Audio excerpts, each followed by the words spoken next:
नमस्कार दोस्तों। तपती दोपहरी में प्यास से बेहाल एक छोटी सी चींटी पानी की तलाश में भटक रही थी। बहुत देर भटकने के बाद उसे एक नदी दिखाई पड़ी। वो खुश होकर नदी की ओर बढ़ने लगी। नदी के किनारे पहुंचकर जब उसने कलकल बहता शीतल जल देखा तो उसकी प्यास और बढ़ गई। वो सीधे नदी में नहीं जा सकती थी, इसलिए किनारे पर पड़े पत्थर पर चढ़कर पानी पीने का प्रयास करने लगी। लेकिन इस प्रयास में वह अपना संतुलन खो बैठी और नदी में गिर पड़ी। नदी के पानी में गिरते ही वह तेज धार में बहने लगी। उसे अपनी मृत्यु सामने दिखाई देने लगी। तभी कहीं से एक पत्ता उसके सामने आकर गिरा। किसी तरह वह उस पत्ते पर चढ़ गई।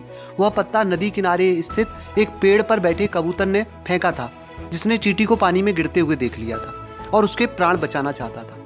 पत्ते के साथ ही बहते हुए चींटी किनारे पर आ गई और कूदकर सूखी भूमि पर पहुंच गई। कबूतर के निस्वार्थ भाव से की गई सहायता के कारण चींटी की जान बच पाई थी। वह मनी मन उसका धन्यवाद करने लगी।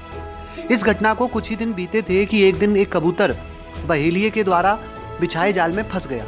उसने वहां से निकलने के लिए बहुत पंख फड़फड़ाए, बहुत जोर लगाया, लेकिन जाल से निकलने में सफल नहीं हो पाया। बहेलिये ने जाल उठाया और अपने घर को जाने लगा। कबूतर निसहाय सा जाल के भीतर कैद था। जब चींटी की दृष्टि जाल में फंसे उस कबूतर पर पड़ी तो उसे वह उस दिन का स्मरण हो आया जब कबूतर ने उसके प्राणों की रक्षा की थी। चींटी तुरंत बहेलिये के पास पहुंची और उसके पैर में जोर से काटने लगी। बहेलिया दर्द से छटपटाने लगा। जाल पर से उसकी पकड़ ढीली पड़ गई और जाल जमीन पर जा गिरा। कबूतर को जाल से निकलने का अवसर प्राप्त हो गया था। वो झटपट जाल से निकला और उड़ गया। इस तरह चींटी ने कबूतर के द्वारा किए गए उपकार का फल चुकाया। दोस्तों, इस छोटी सी कहानी से हमें ये शिक्षा मिलती है कि कर भला तो हो भला।